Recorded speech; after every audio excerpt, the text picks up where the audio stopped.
Bonjour à tous et bienvenue sur boursicoté.com pour ce nouveau point matinal du CAC 40. Désolé pour l'heure un peu tardive de diffusion de cette vidéo, mais j'ai eu à faire face à un souci technique majeur. Ceci dit, la journée va être chargée, donc je vous propose quand même avec un petit retard, de visionner ce point matinal. Alors, d'un point de vue technique sur le CAC 40, il semblerait que le CAC ici veuille franchir donc la zone des 5390 points.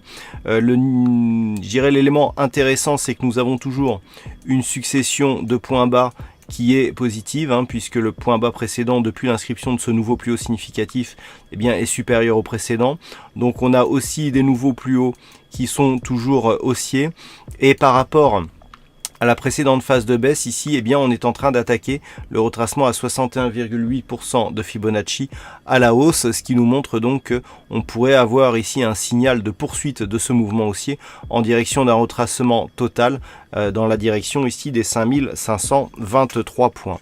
Du point de vue des indicateurs, nous avons un RSI qui continue à évoluer dans sa zone neutre, le MACD et surtout le stochastique, donc stochastique qui rentre ici dans sa zone de surachat, accompagné du MACD qui vient de se retourner à la hausse, montre que on a toujours une dynamique haussière. Attention toutefois, sur le stochastique, nous pouvons constater que nous avons une légère divergence baissière, dans le sens où les plus hauts sur l'indicateur sont de moins en moins hauts, alors que nous avons des nouveaux plus hauts sur les cours. Donc si cette configuration venait à perdurer, on pourrait avoir ici un retournement majeur qui pourrait intervenir du point de vue de la tendance court terme.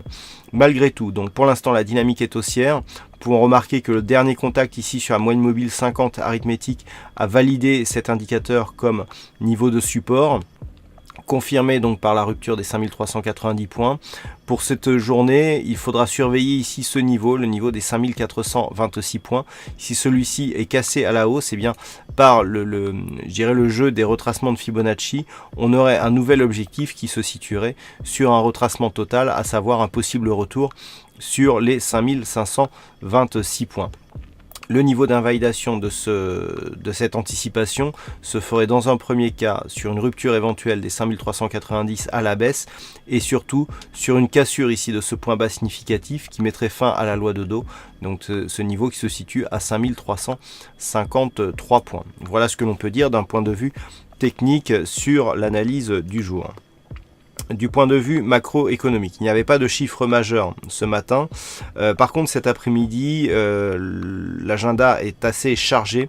Nous aurons l'indice des prix à la consommation, donc les chiffres de l'inflation qui seront dévoilés pour l'Allemagne à 14 h.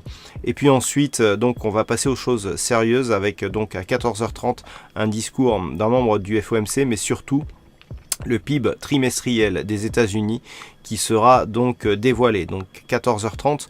Ensuite, à 15h, nous aurons le discours du gouverneur de la Banque centrale d'Angleterre qui pourra éventuellement, vu les déclarations d'hier sur le Brexit, donner de la volatilité sur toutes les pertes de devises liées à la livre sterling. Et puis à 16h, nous aurons aussi l'audition de Janet Yellen, présidente de la Fed, qui là aussi, par rapport à l'actualité présente, nous donnait de la volatilité sur les marchés. Et puis à 16h30, nous aurons les chiffres de l'immobilier américain avec les promesses de vente de logements. Et à 16h30, les stocks de pétrole brut.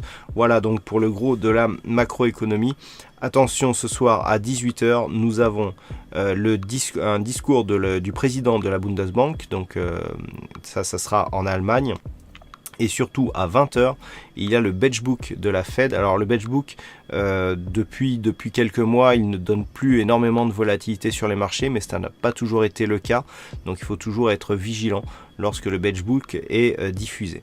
Voilà donc pour cette séance assez riche d'un point de vue des news. Passez de bons trades et on se retrouve dès ce soir pour toutes les autres analyses techniques du site boursicoté.com.